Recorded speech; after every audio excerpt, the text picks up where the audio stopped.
je vais prendre un autre exemple en fait. Je vais prendre l'exemple d'un village au bord de la mer.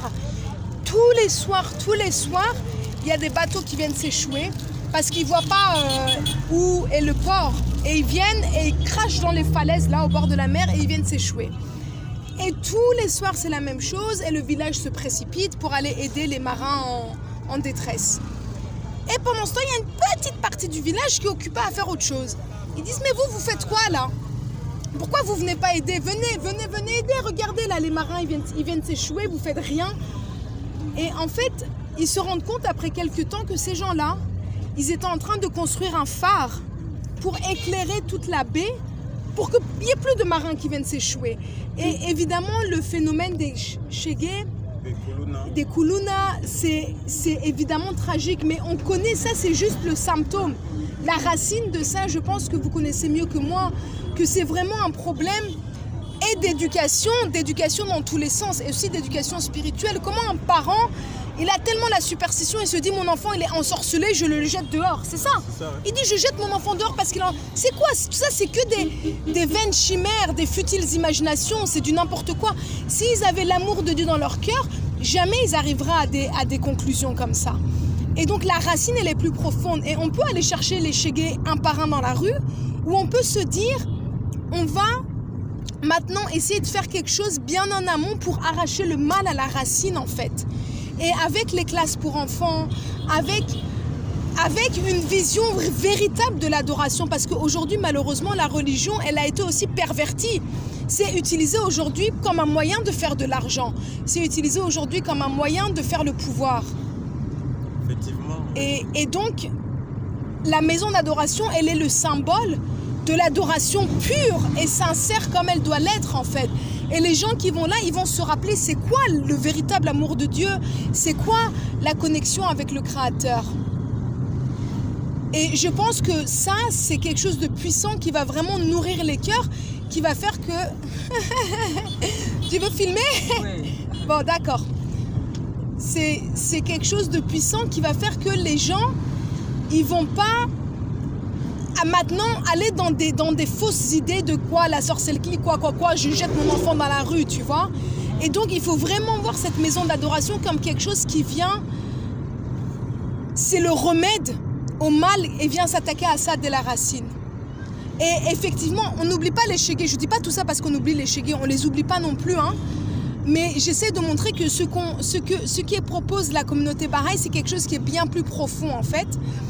Et les enfants des rues, imagine si tout un quartier là, par exemple, autour de la maison d'adoration, ça fait 3 ans, grâce à la construction, maintenant il y a plus de 300 personnes qui ont cette vision-là, qui sont dans ces enseignements. Aujourd'hui, ces gens-là, comme ils ont cet amour dans leur cœur, quand ils vont les traiter différemment autour du APTA. Ouais, ils vont agir avec ces shégé différemment.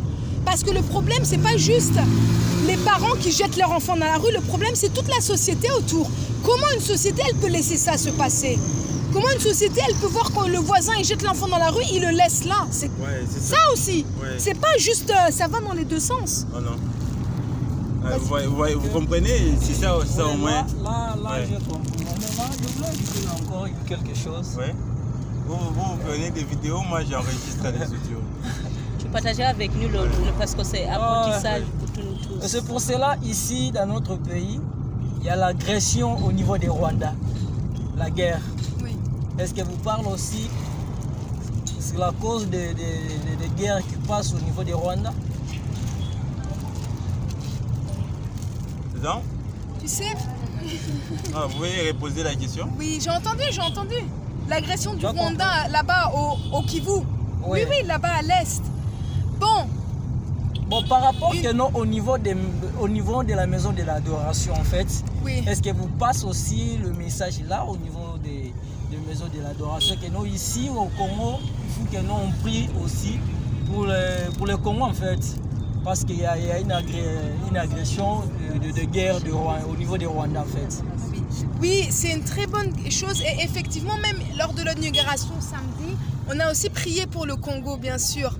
Et un truc qui est magnifique, tu sais, avec cette maison d'adoration, bien sûr il y a la maison là à Sikotra, au PTA et tout, Et c'est vraiment un grand cadeau pour le Congo, comme Nabil l'a dit. Mais la vérité, c'est que chaque foyer peut devenir une maison d'adoration. Partout où on se réunit pour adorer Dieu et où on laisse ses paroles nous inspirer et nous mener à des actes de service pour la société, ça peut devenir une maison d'adoration. On n'a pas besoin juste d'aller là-bas. Là, c'est vraiment spécial. Je ne dis pas que c'est très spécial, mais on peut aussi faire ça chez nous, en fait. Se réunir avec d'autres gens, prier.